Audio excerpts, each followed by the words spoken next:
আমি যখন এখানে আসি, আমার ভাইকে আমি রেখে এসেছিলাম, ছোট ভাইকে। আমি যখন এই দেশে আসি, আমার সুস্থ মাকে আমি রেখে এসেছিলাম। একটি ঘর রেখে এসেছিলাম, যেই ঘরে আমি এবং আমার ছোট ভাই বড় হয়েছি, যেই ঘরে আমার বাবার স্মৃতি ছিল, যেই ঘরে আমাদের দুই ভাইয়ের সন্তানরা জন্মগ্রহণ করেছিল, যেই ঘরে আমার মায়ের বহু স্মৃতি ছিল, সেই স্মৃতিগুলোকে ভেঙে চুরে ধুলায় মিশিয়ে দেওয়া হয়েছে। যে ভাইকে আমি রেখে এসেছিলাম, সেই ভাই এখন আর নেই।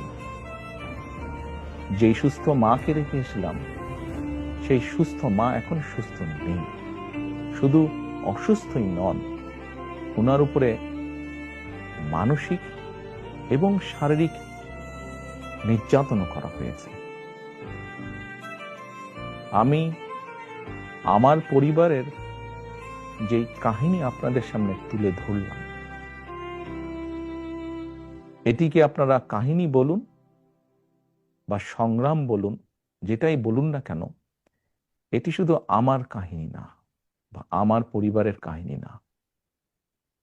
এরকম কাহিনী বাংলাদেশের শত না হাজার হাজার পরিবারের, বা যেই পরিবারের বাবা, যেই পরিবারের ভাই, যে পরিবারের স্বামী, তার ঘর বাড়ি ধ্বংস করে দেওয়া হয়েছে, হ্যান্ডকাফ পরা অবস্থায় হাসপাতালের বারান্দায় মারা গিয়েছে, তা না হলে হ্যান্ডকাফ পরা অবস্থায় জেলের ভিতরে মারা গিয়েছে, সহায় সম্পত্তি ধ্বংস করে দেওয়া হয়েছে। এই সকল অন্যায়, এই সকল হত্যা, এই সকল নির্যাতনের জন্য যারা দায়ী, যারা এসবের হুকুম দিয়েছে, তাদের প্রত্যেকের বিচার হতে হবে। এটি প্রতিশোধের কোনো বিষয় নয়, এটি ন্যায়ের কথা, এটি আইনের কথা।